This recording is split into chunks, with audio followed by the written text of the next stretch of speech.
자, 그러면 다 함께 일어나셔서 오늘 주신 하나님 말씀 마가복음 5장 25절에서 34절까지 말씀입니다. 저와 여러분이 한 절씩 교독하겠습니다. 12해를 혈루증으로 알아온 한 여자가 있어 많은 의사에게 많은 괴로움을 받았고 가진 것도 다 허비하였으되 아무 효험이 없고 도리어 더 중하여졌던 차에 예수의 소문을 듣고 무리 가운데 끼어 뒤로 와서 그의 옷에 손을 대니 이는 내가 그의 옷에만 손을 대어도 구원을 받으리라 생각함일러라. 이에 그의 혈루 근원이 곧 마름에 병이 나은 줄을 몸에 깨달으니라. 예수께서 그 능력이 자기에게서 나간 줄을 곧 스스로 아시고 무리 가운데서 돌이켜 말씀하시되 누가 내 옷에 손을 대었느냐 하시니 제자들이 여짜오되 무리가 애워싸 미는 것을 보시며 누가 내게 손을 대었느냐 물으시나이까 하되 예수께서 이 일 행한 여자를 보려고 둘러보시니 여자가 자기에게 이루어진 일을 알고 두려워하여 떨며 와서 그 앞에 엎드려 모든 사실을 여쭈니 함께 예수께서 이르시되 딸아 내 믿음이 너를 구원하였으니 평안히 가라. 내 병에서 놓여 건강할지어다. 아멘. 자리에 앉으시겠습니다. 지난 주일 저희 참 감사와 기쁨이 가득한 하루였다 이런 생각을 합니다. 참 하나님께 감사가 먼저 나오는데 저에게 이 행복축제를 하기까지 하나님께서 강권하시고 인도하시고 이끌어주신 부분들이 참 많아요.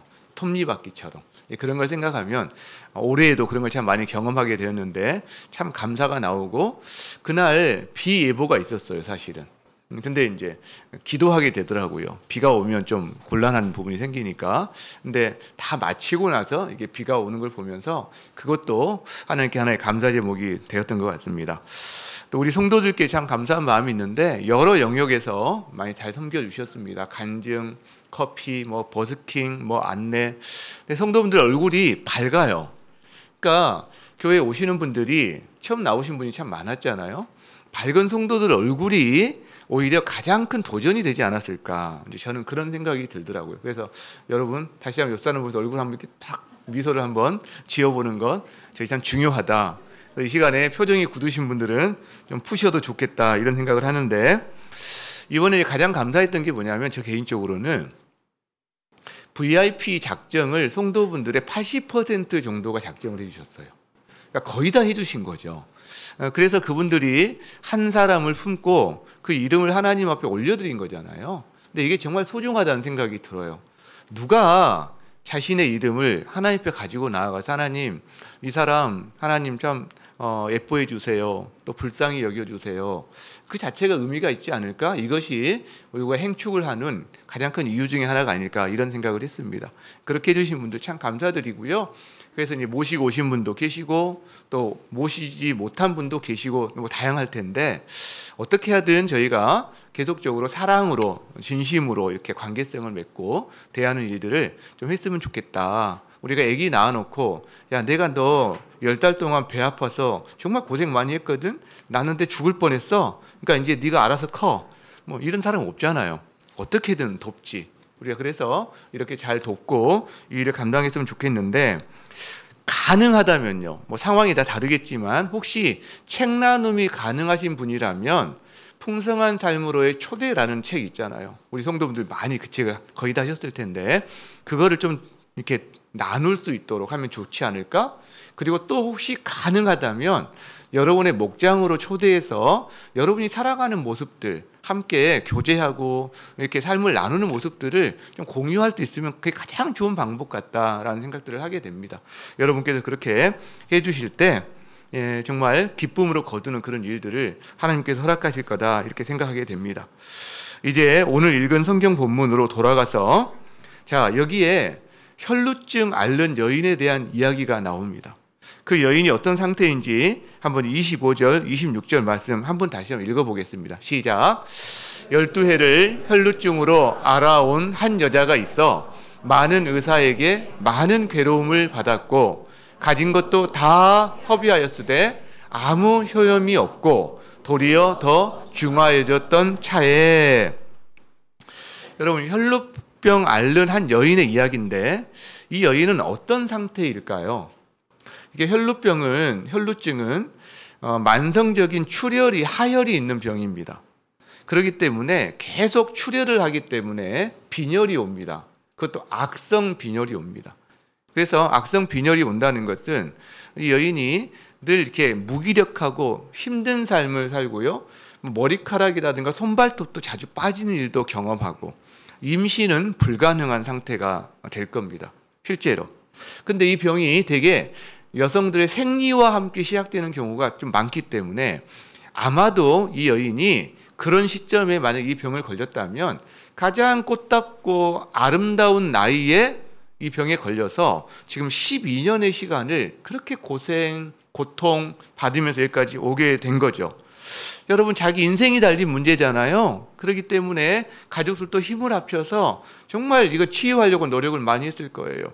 좋은 약, 그 다음에 용하다는 어떤 능력 있다는 의사, 아마 온 집안이 다 합심해서 했을 텐데 아무 소용이 없는 겁니다. 가산도 다 탕진한 것 같아요. 보니까 그 집안이 다 이 병원비로. 어떻게 보면 그렇게 몸은 더 약해지고 망가지고 그렇게 보낸 세월이 무려 12년입니다. 12년. 자, 그런데요, 이 여인에게는 또 다른 고통이 하나가 더 있어요. 유대 사회에서 유출병, 하혈하는 이 병은 그 유대 율법으로 보면 부정한 사람에 속합니다. 그러니까 부정한 사람을 만나면 나도 부정해지기 때문에 안 만나요. 그러니까 이 여인은 차단이 됩니다. 자기를 만나러 오는 사람도 없고 자기도 누구를 만날 수가 없어요. 자기가 만나면 그 사람 부정하게 돼버리니까. 그래서 격리가 일어나게 됩니다. 가족으로부터도 떠나게 되고 마을 밖으로도 아마 이 추방을 당했을 가능성이 높아요. 그래서 혼자 뭔가 격리되어서 뭔가 이렇게 살아가는 존재인데 이 사회적인 관계성이 다 끝나버리는 거죠. 외로운 존재죠. 게다가 예배에 함께 드릴 수 없습니다. 그러니까 예배를 통해서 영적인 생명이 공급되는 통로마저도 막혀 있는 사람이에요. 그러니까 몸은 몸대로, 마음은 마음대로, 그의 영혼은 영혼대로 완전히 바닥으로 갈 수밖에 없는 참 불쌍하고 비참한 여인이다.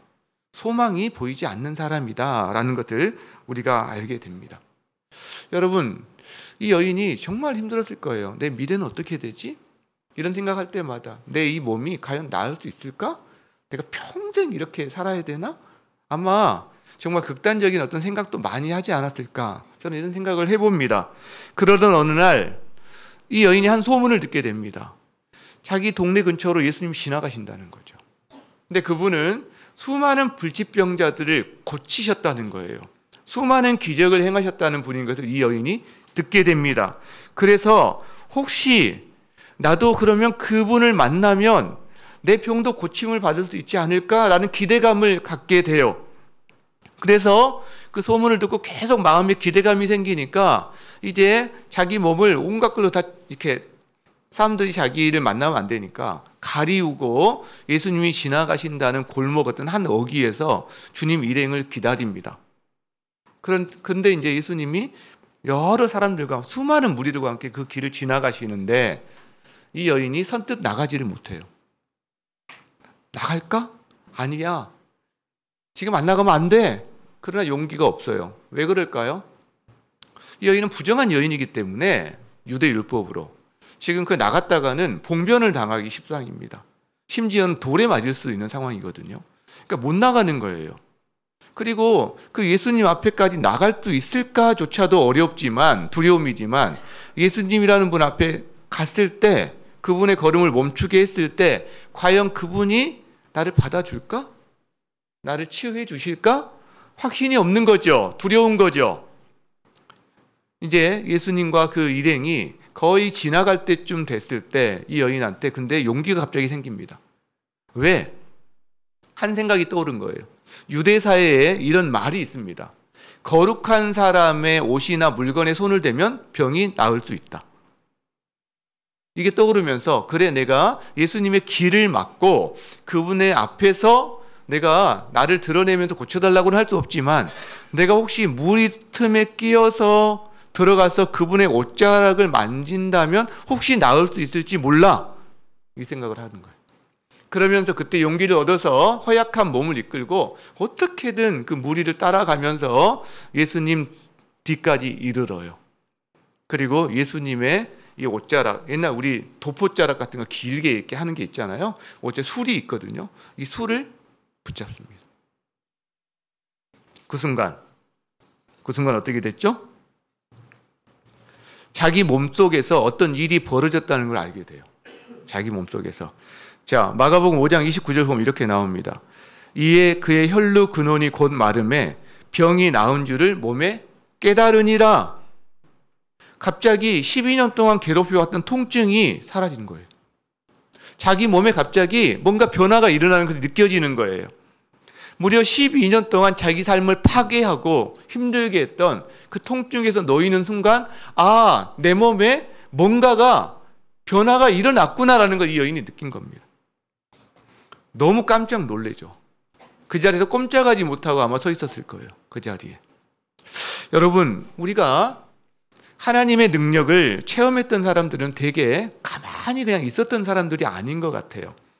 이 여인은요, 그런 두려움, 위협을 무릅쓰고 예수님께 나아갔죠. 장애물이 있었어요. 사람들의 봉변을 당할 수 있다는, 예수님께 거절을 당할 수 있다는 장애물이 있었어요. 그럼에도 불구하고 왜 용기를 가지고 나아갔죠? 절박함 때문에 그래요. 절박함. 그만큼 절실했죠. 자기는 이제 이분이 아니고서는 자기는 이제 해봤잖아요. 할 거 다 해봤잖아요. 그동안 12년 동안. 방법이 없다는 걸 아는 사람이죠. 마치 베데스다 연못가에서 38년 동안 병을 앓고 있었던 사람이 혹시 그 연못에 물이 동할 때 내가 뛰어들면 고칠까? 이것이 자기에게 소망이 없다는 것을 알고 그 사람은 이제 그때부터 하늘도 보고요. 별도 보고요. 달도 봐요. 그리고 주위도 둘러봐요. 그리고 인기척이 느껴지면 누가 왔나 돌아도 봐요. 그러면서 예수님 만난 거잖아요. 왜? 자기 상황이 소망이 없다는 걸 아는 그 순간이 자기에게 소망으로 나아갈 수 있는 그 길이 되는 거죠. 여러분, 절박한 사람들은요, 정말 절박하면요, 계산만 하고 있거나 여기저기 두리번거리지 않습니다. 뭔가 아직 나에게 의지할 대상이 남아있고 방법이 남아있는 사람은 아직 절박함이 좀 덜한 사람이라는 거죠. 그래서 진짜 절박한 사람은 예수님 당신밖엔 제게 방법이 없어요. 체면? 이런 거 없습니다. 무릎 꿇어요. 무릎 꿇습니다. 그리고요, 두려움 뛰어넘습니다. 예수님께 달려갑니다. 매달립니다. 붙잡습니다. 당신이 아니면 안 됩니다. 되게 그런 사람들이 하나님의 능력을 경험합니다. 여러분, 여러분의 상황이 다 달라요. 근데 어떤 분들은 지금 참 절망스러운 상황을 지나는 분도 계실 수 있어요. 여러분, 그때 우리에게 다른 길을 다 해보겠죠. 그러나 진짜 그 해결책은요, 예수님밖에 없다는 사실을 내가 인식하는 그 순간이 그것의 진짜 문제 해결의 첫 단추가 될 수도 있습니다. 절박한 심정으로 주님을 찾고 주님께 나아가 보는 사람, 그 사람이 복된 사람이에요. 왜? 그 사람이 하나님을 경험하니까. 여러분도 그런 은혜가 있기를 주의 이름으로 축복합니다. 자, 이 여인이 이제 몸에 변화가 생긴 걸 알았어요. 그래서 그 자리에 꼼짝하지 않고 있어요. 이제 기대하는 게 뭐겠어요? 길을 가던 그 예수님과 일행들이 조금 더 길을 가주면 다 따라가고 자기만 남게 되는 상황을 기대하고 있는 거죠. 그런데 그 일이 일어나지 않습니다. 길을 급하게 가던 예수님이 멈춰요. 지금 회당장 야이로의 딸이 죽게 생겼기 때문에 그 집을 향해서 가는 걸음이기 때문에 굉장히 급하게 빨리 걸어가던 걸음이었을 거예요. 예수님이 딱 멈추니까 사람들이 이렇게 계속 척척척 쌓이듯이 아마 이렇게 되지 않았을까 싶은데, 멈추는 것뿐만 아니라 돌아서요. 예수님이 길을 가다가 돌아서 가지고 말을 하십니다. 큰 소리로, 누가 내 옷에 손을 대었느냐? 소리를 지르세요. 사람들이 갑자기 당황하죠. 의아하게 생각하죠. 왜? 지금 이 상황이요, 수많은 무리들이 에워싸서 가고 있는 상황이기 때문에 서로 옷이 부딪히는 것은 너무 당연한 상황인 것 같아요. 그러니까 제자들이 이렇게 반문을 합니다. 아니 주님, 지금 무리들이 에워싸 서로 밀치면서 간신히 가고 있는 이 상황을 아시면서 아니 누가 내 옷에 손을 대었느냐라고 이 시간에 물으시는 겁니까? 말이 안 되잖아요 라고 제자들이 물어요. 옆에 있던 무리들도 아마 고개를 열심히 끄덕끄덕했을 거예요. 맞지, 그래, 맞지, 그랬을 거예요 아마 지금. 근데 예수님이 사람들이 그렇게 제자를 반문하고 다 고개를 아무리 끄덕여도 요지부동이에요. 자리를 비키지 않습니다. 누가 내 옷에 손을 대었느냐라고 묻고 그 사람을 발견하기 위해서 한 사람 한 사람의 눈을 맞추면서 둘러보기 시작합니다. 자리를 안 비켜줘요. 자, 그러면 예수님은 누가 자기 옷에 손을 댔는지 아실까요? 모르실까요? 아실까요? 모르실까요? 네, 아신다는 걸 여러분 어떻게 알아요? 32절에 보면 이런 표현을 씁니다. 예수께서 이 일을 행한 여자를 보려고 둘러보셨다, 이런 표현을 써요. 만약에 모르시고 발견하기 위한 거라면 다른 표현을 썼겠죠. 가령 누가 그랬는지 찾아보려고 뭐 하셨다, 이런 표현을 썼을 텐데 이 여자라고 이미 특정이 돼 있어요. 아신다는 거죠. 아신다는 거죠. 그렇죠? 그러면 그 여자를 지목해서 나오라고 하면 되는데 지목하지 않고 기다리고 계세요. 왜 그러실까요? 그 여자가 자기 발로 걸어 나오기를 기다리고 계세요. 실제로. 왜 굳이 그 여인을, 치료받은 것을, 그 여인을 공개하려고 하시는 걸까요, 지금? 그냥 조용히 내버려 두고 가게 하면 안 되나요? 예수님이 뭔가, 야, 내가 고쳤어, 내가 고쳤거든? 뭐 이러시려고 지금 하는 거예요? 아닐 거 아니에요. 그런 게 뭔가 이유가 있겠죠. 여러분, 그 여인의 상황과 마음을 주님이 모르실까요? 그 여인은 지금 정말 비밀스럽게 조심스럽게 와서 고침받고 이제 조용히 떠나려고 하는 거예요. 한 사람 한 사람 쳐다볼 때 그 여인하고도 눈이 마주쳤을 거예요. 그리고 나서 그 여인을 뛰어 건너서 다른 사람하고 눈을 마주치고 있을까요? 아닐 거예요. 그 여인 쳐다보고 있는 거예요. 이 여인도 이제 아는 거죠. 아, 나를 지금 부르시는 거구나. 왜? 눈이 마주치고 제가 지금 누구 한 사람을 보고 계속 쳐다본다면 그 사람이 아는 것처럼 아는 거죠. 이 여인이 아마 속으로 소리쳤을 거예요. 아니, 예수님, 제가 나중에 따로 찾아갈게요. 감사 인사 제가 따로 드릴게요. 제발 여기 제가 이 자리가 저는 너무 힘들고 지금 어려운 자리입니다. 좀 제발 놔두시면 안 돼요? 아마 속으로 이렇게 소리쳤을 수도 있어요. 근데 예수님 요지부동이세요. 그녀를 공개적인 자리로 불러내세요. 이 여인이 결국은 그것 때문에 나오게 되는데, 그렇다면 이유요. 예수님이 왜 이 여인을 공개적인 자리로 불러내시죠? 그 여인의 존재를 그 자리에서 드러내시죠? 그 여인을 위해서 그래요. 그 여인을 위해서. 자, 이 여인은 참 비참한 여인이잖아요. 근데 이제 그 몸의 치유함을 받았어요. 몸의 치유함을. 그죠? 고통에서 치유는 됐어요. 그런데 이 여인의 공동체적인 회복이 일어났습니까? 사회적인 관계, 단절된 관계가 회복이 일어났습니까? 아니요. 여전히 그런 상태예요. 이제 예수님이 그 몸의 회복이 일어난 것을 공개적인 자리에서 드러냄으로 말미암아 그동안 12년 동안 사회적으로 단절되어 온 그녀의 삶을 이제 이 공동체 안에 이 여인을 공포하고 드러내줌으로 말미암아 이 여인이 관계를 맺고 공동체와 함께 살아갈 수 있도록, 함께 예배드리며 영적인 생명도 찾아갈 수 있도록 주님께서 배려하고 계시는 부분이다라는 거죠. 예수님은요, 몸만 고치는 걸 원하지 않으세요. 몸과 함께 그 정신도, 그 마음도 함께 고쳐주고 싶어 하신다라는 거죠. 한 가지 이유, 비슷하지만 한 가지 이유가 더 있는데, 자, 그 여인과 인격적인 관계를 맺기 위해서 이 여인을 드러내시는 거예요. 자, 이 여인은 몸의 고침을 받았는데요, 오해할 수 있는 여지가 한 가지 있습니다. 이 여인이 거룩한 사람의 옷에 손을 대면 나을 수 있어 라는 그 말에 용기를 얻어서 간 거잖아요. 그렇기 때문에 이 여인은 병을 내가 나은 것이 옷의 능력이라고 생각할 수 있어요. 어떤 주술적인 능력이라고 생각할 수 있다는 거죠. 예수님이 여기에 대해서 네가 병이 나은 것은 주술적인 어떤 옷의 능력이 아니라 나의 능력이야. 너는 너의 그 작은 믿음이지만 너를 유일하게 진정으로 고칠 수 있는 유일한 분이 나에게 나와왔기 때문에 내가 그 믿음을 보고 나와의 관계성으로 너를 이끌어서 내가 너를 긍휼히 여기고 낫게 해준 거야. 주님이 이 관계를 맺고 싶어 하신다는 거죠. 이걸 제대로 알려주고 싶어 하신다는 거죠. 다른 말로 하면 몸의 병만 치유하는 데서 끝나는 게 아니라 이 여인에게 하나님의 자녀가 되는, 그리고 구원을 선물로 함께 주시고 싶어 하신다는 거예요. 실제로. 여러분, 사실 저희가요, 예수님과 관계를 맺고 그 다음에 구원을 선물로 받는 것이 사실은 더 중요합니다. 만일 둘 중에 하나 선택하라고 한다면, 즉 내 몸에 12년 된 병이 낫고 예수님은 몰라, 구원을 못 받아, 이거 하고요, 그 다음에 내가 병은 낫지 않았어, 그러나 예수님은 내가 만나게 되고 구원을 받았어. 여러분, 이 둘 중에 하나를 선택하라고 한다면 여러분은 혹시 무엇을 선택하시겠습니까? 실제로.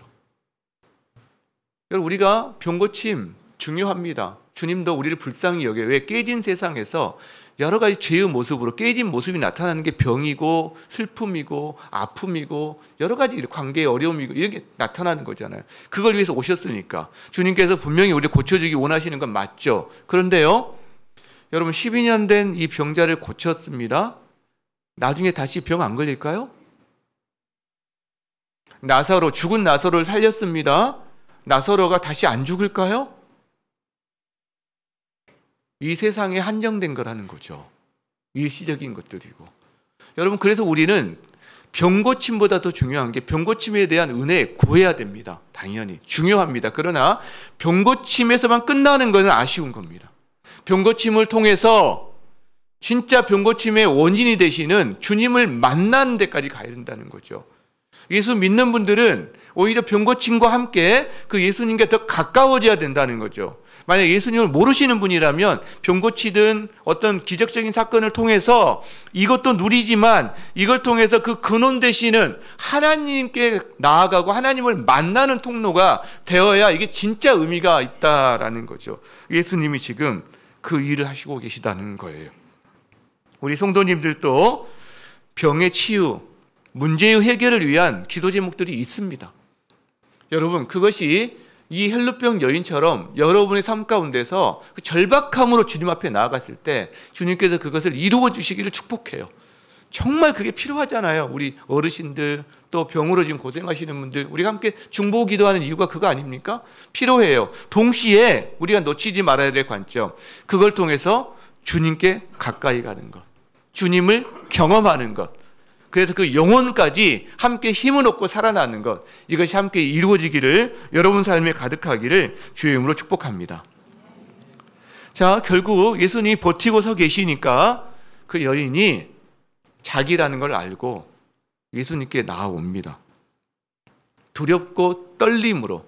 두려운 것은 사람들의 시선, 봉변에 대한 어떤 두려움, 떨림은 아마 자기가 이 몸에 나았다는 것 때문에 어떤 신적인 경험을 하게 되는 거잖아요. 하나님의 신적인 능력을 경험하게 되는 거니까 그런 어떤 경외감에서 오는 떨림 같은 게 있었을 것 같아요. 이 두려움과 떨림으로 주님 앞에 나가게 됩니다.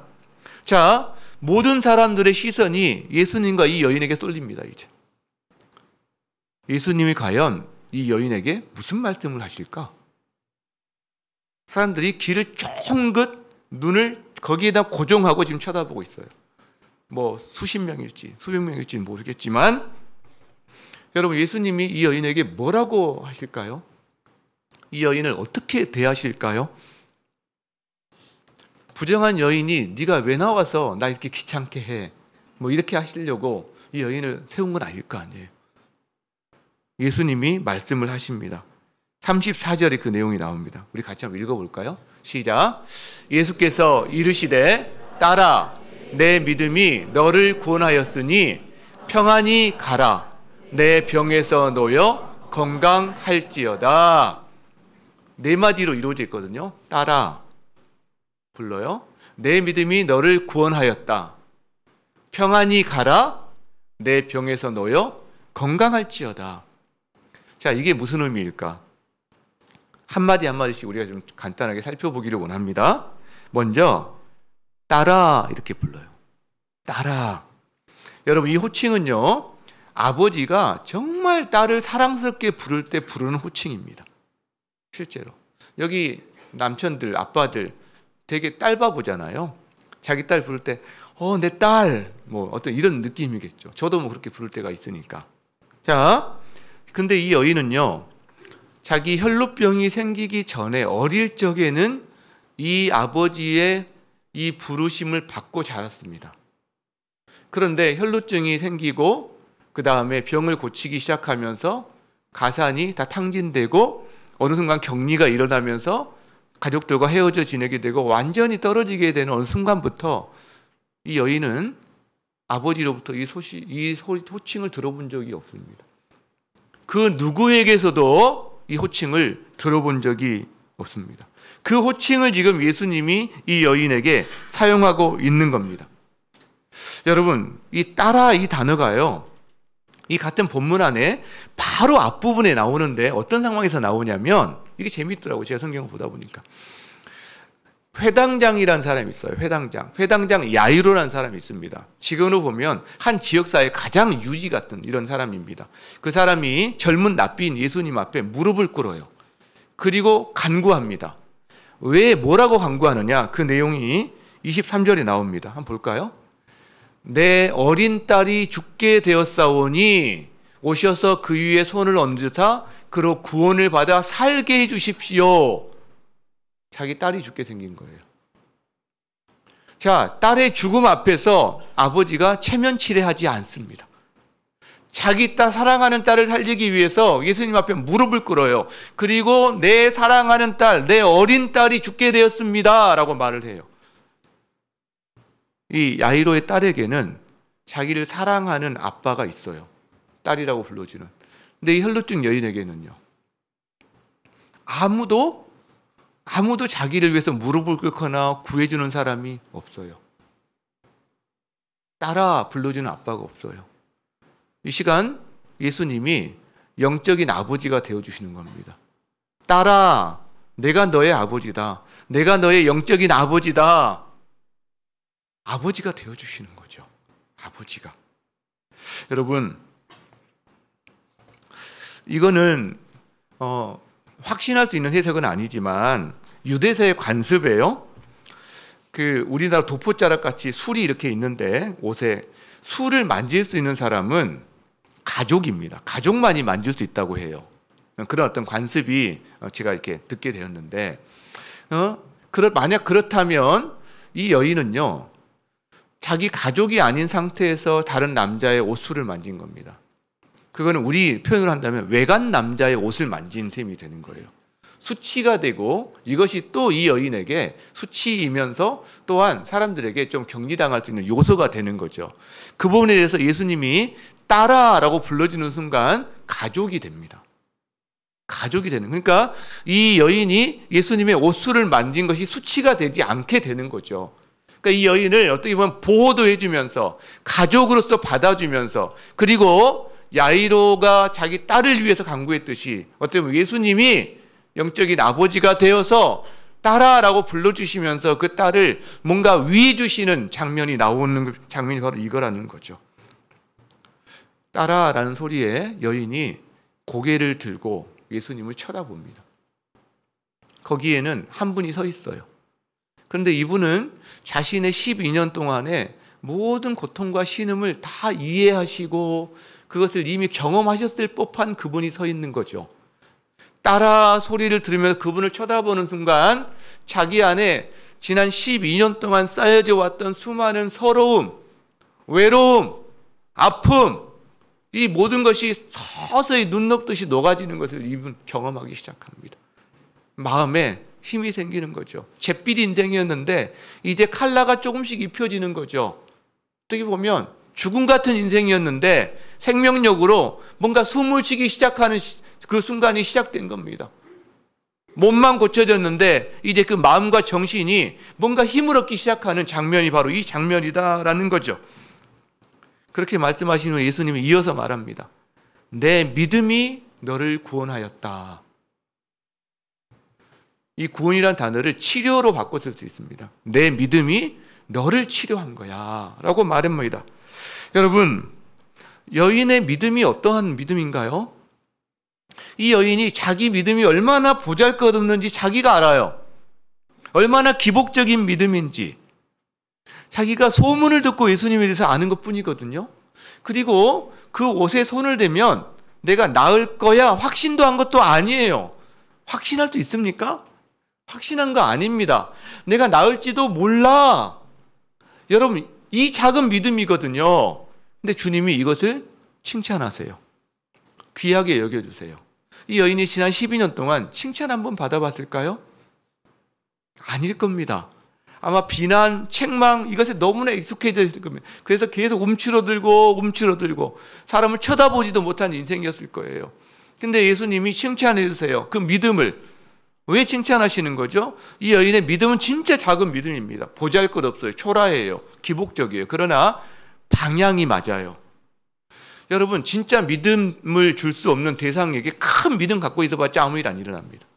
근데요, 하나님께 우리를 고치실 수 있는 유일한 분이신 예수님을 향해서 아무리 작은 믿음이라도 연결되면 하나님의 역사하심을 기대할 수 있게 되는 거죠. 주님이 바로 그 믿음을 주님께서 보시는 거죠. 칭찬하시는 거죠. 여러분, 그래서 자존감이 생기기 시작하는 겁니다. 움츠러든 어깨가 조금씩 펴졌을 수도 있다라는 생각을 하게 돼요. 여러분, 예수님의 이 여러분을 위로하시는 말씀, 칭찬하시는 말씀 들으면 위축된 여러분의 어깨가 펴질 수 있다라는 거죠. 그리고 이어서 예수님이 평안히 가라라고 말합니다. 평안히 가라. 문자적으로 해석하면 평안 속으로 들어가라 이런 말입니다. 평안 속으로 들어가라. 너는 지금까지 두려움 속에서 살아왔잖니. 지난 12년의 시간이 너에게 온통 두려움뿐이었잖니. 미래에 대한 두려움, 네 병에 대한 두려움, 그리고 이 자리에 나아올 때도, 심지어 나에게 나와서 내 옷을 만질 때에도 너에게는 두려움이 가득했잖니. 이제 그 두려움 속에서 벗어나서 내가 주는 평안 속으로 들어가라. 주님께서 이렇게 말씀하십니다. 주님이 바꿔주시는 거죠. 그 두려움을 평안으로 바꿔주시는 거죠. 여러분, 심령에 따뜻함이 차기 시작했을 거예요. 심령에. 그리고 나서 마지막으로 한 말씀 하십니다. 내 병에서 놓여 건강할지어다. 이렇게 말씀합니다. 내 병에서 놓여 건강할지어다. 이것은 주님의 축복이고 주님의 약속이에요. 주님의 약속이에요. 사랑하는 딸아, 이제 네 앞에는 진짜 삶이 기다리고 있어. 병 때문에 네가 살지 못했던 너의 진짜 삶을 이제부터 살아보렴. 내가 네 몸만 고친 것이 아니라 너의 마음과 너의 정신과 너의 영혼까지 다 고쳤단다. 너는 이제 더 이상 두려움에 얽매인 노예가 아니라 자유인으로서 살아갈 수가 있어. 내 안에서 내가 허락한 풍성한 삶의 그 미래와 비전이 기다리고 있어. 너는 그런 삶을 누릴 수 있을 거야. 그래서 눈물을 뒤로 하고 아픔을 보내버리고 이제 주님과 함께하는 기쁨과 충만한 삶이 내 앞에 놓여 있으니 그 길로 걸어 들어가렴. 네 병에서 놓였으니 건강한 새로운 삶을 네가 한번 시작해 볼 수 있다. 그 길로 걸어가렴 라고 말씀하시는 거죠. 이제까지 허비하고 이제까지 고통했던 그 모든 삶을 돌려받는 삶. 아마 이 여인이 그런 소망을 가졌을 수도 있어요. 아, 내가 이제 드디어 사랑을 할 수 있겠구나. 내가 이제 좋은 남편을 만날 수도 있겠구나. 가정을 꾸리고 자녀를 낳아서 알콩달콩 살아가는 정말 그 놀라운, 너무나 누리는 사람들은 당연하게 생각할 수 있지만 그 놀라운 축복을 내가 누릴 수 있겠구나. 여러분, 이런 마음을 가질 수 있습니다. 그리고 예수님은 발길을 돌려 야이로의 딸을 고치러 떠나시죠. 무리를 또 따라 떠납니다. 그 자리에 남은 것은 이 여인 혼자입니다. 한참 동안 우두커니 그 자리에 있었을 거예요. 자기 머리에 여러 생각들이 교차할 때 이 여인이 생각을 했을 거예요. 여러분, 이 여인은요, 이제 어느 길로 걸어가게 됐을까요? 그 길 한복판에서 이 여인이 선택한 길은 어느 길이었을까요? 우리가 모르긴 하지만 상상해 볼 수는 있는데, 적어도 과거에 자기가 살아왔던 삶의 방식, 자기를 비하하고 고통 가운데서 자기를 책망하고 움츠러든 그런 인생의 길을 선택하진 않았을 거예요. 새로운 삶의 방식을 선택했을 거예요. 두려움이 아닌 평안의 삶의 길을 선택하게 되었을 거예요. 그래서 평안의 길을 걷기 시작했을 겁니다. 왜? 주님이 평안히 가라 그랬기 때문에. 그 평안의 길이 진짜 자기에게 평안을 주신 예수님을 따르는 길이라는 것을 이 여인은 알았을 거예요. 물리적으로 예수님의 뒤를 따르는 삶이었는지, 아니면 물리적으로 따르지는 않았지만 자기 삶의 영역에서 예수님을 따르는 삶이었는지는 우리가 알 수 없지만, 그러나 분명하게 이 여인은 주님이 평안히 가라라고 말씀하신 그 평안의 길을 그때부터 선택하며 병에서 놓여 건강한 삶을 시작했을 거라는 거죠. 여러분, 여러분에게 이 주의 음성이 들려지기를 축복합니다. 예수님은 2000년 전이나 지금이나 살아계시고 역사하는 분이심을 우리는 믿습니다. 성령님을 통해서 오늘 이 자리에도 함께 하심을 믿습니다. 그렇기 때문에 여러분의 오랜 문제, 절박한 문제에 대해서 주님만이 저의 해결자이십니다. 주님만이 저의 능력자이십니다. 주님만이 저의 구원자이십니다. 라고 여러분이 나아갈 때, 오늘 혈루증 여인에게 주셨던 주의 음성이 여러분의 귓가에도, 여러분의 심령에도 들려지는 은혜가 있기를 바랍니다. 뭐라고 하셨죠? 사랑하는 딸아, 아들아, 내 믿음이 너를 구원하였으니 평안히 가라. 병에서 놓여, 너의 병에서 놓여 건강할지어다. 여러분, 이 음성이 들려질 때 여러분 안에 실제적인 몸의 병이 낫는 역사가 있기를 축복합니다.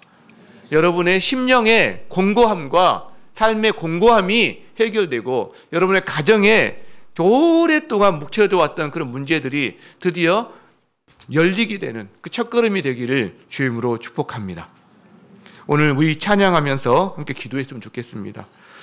주 사랑이 나를 숨쉬게 해 세상 그 어떤 어려움 속에도 주 은혜로 나를 돌보시며 세상 끝날까지 지켜주시네. 여러분, 마치 이 혈루증 앓던 여인이 주님 앞에 부른 찬양같이 느껴지더라고요. 지난 수요 기도회 때 이 찬양을 불렀거든요. 얼마나 은혜였는지 몰라요. 정말 이 찬양을 부르고 떠올렸습니다. 그때부터 수요 기도회 때 우리 찬양하고 기도할 때 얼마나 참 은혜의 자리인데, 많은 성도들이 직장일로 주차 문제로 참여하지 못하는 게 좀 아쉬움이 있어요. 되시는 분들은 함께 기도하고 찬양했으면 좋겠다는 생각이 드는데, 그날 이후로 날마다 이 찬양을 부르던 것 같아요.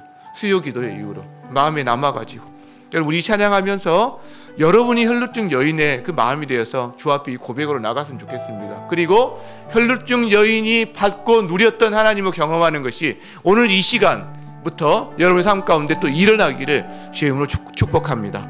함께 찬양하겠습니다.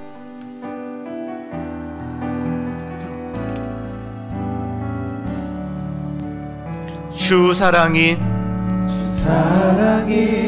나를 숨쉬게 해 세상 그 어떤 어려움 속에도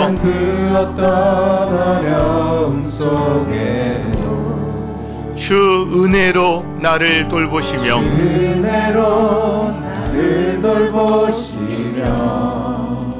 세상 끝날까지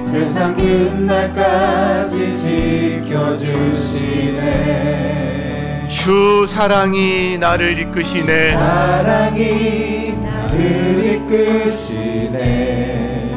내가 갈 수 없는 그곳으로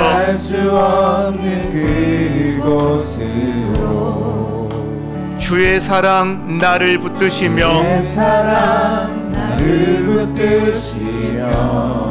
세상 끝날까지 인도하시네. 주님만이 내 아픔 아시며